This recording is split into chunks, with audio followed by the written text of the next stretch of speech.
గుంటూరు జిల్లా పేరు చెప్తే హాట్ మిర్చి గుర్తొచ్చేది. ప్రస్తుతం గుంటూరు జిల్లా పేరు వినగానే పేకాటే గుర్తుకొస్తుంది. అవును, గుంటూరులో పేకాట ఆప్టోపస్ లో విస్తరిస్తుంది. గుంటూరు అంటే పేకాట, పేకాట అంటే గుంటూరు అన్నట్టుగా పాకిపోతుంది. గల్లీకి ఒక పేకాట క్లబ్ కనిపిస్తుంది. పోలీసులంటే భయం లేదు, చట్టం అంటే గౌరవం లేదు. ఆడింది ఆట, పాడింది పాట అన్నట్లు ఈ క్లబ్లు తయారయ్యాయి. గుంటూరు జిల్లాలో రిక్రియేషన్ క్లబ్లకు కొదవే లేదు. ఇక్కడికి వచ్చేవాళ్లంతా పెద్దలే. గుంటూరు పేకాట రాజకీయంగానూ ప్రకంపనలను సృష్టిస్తుంది. క్లబ్ల వెనక పెద్ద ముక్కలే ఉండడంతో పోలీసులపై ఒత్తిడి పెరుగుతుంది. అధికారులు పెద్ద ముక్కలను వదిలేసి చిన్న ముక్కలనే టార్గెట్ చేస్తున్నారన్న విమర్శలు వస్తున్నాయి. క్లబ్ల నిర్వాహకులకు పోలీసులకు మధ్య వివాదాన్ని రాజేసింది. కౌన్సిలింగ్ పేరిట పేకాట రాయుళ్ల ఇళ్లకు వెళ్లడాన్ని క్లబ్ నిర్వాహకులు తప్పుపడుతున్నారు. తమకు కోర్టు అనుమతులున్నాయని చెప్తున్నారు. పోలీసుల తీరుపై తీవ్ర అభ్యంతరాన్ని వ్యక్తం చేస్తున్నారు. తాము ఎవరింటికైనా వెళ్లి తనిఖీ చేసే అధికారం ఉందని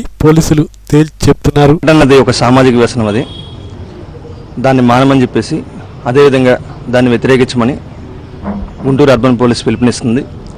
ముఖ్యంగా పేకాటకు సంబంధించిన సమాచారం 100 తెలియజేయాలని కోరుతున్నాం. అదేవిధంగా కుటుంబాలను కూల్చే పేకాటని కట్టడి చేయడం కోసం అన్ని రకాల ప్రయత్నాలు మొదలుపెట్టారు.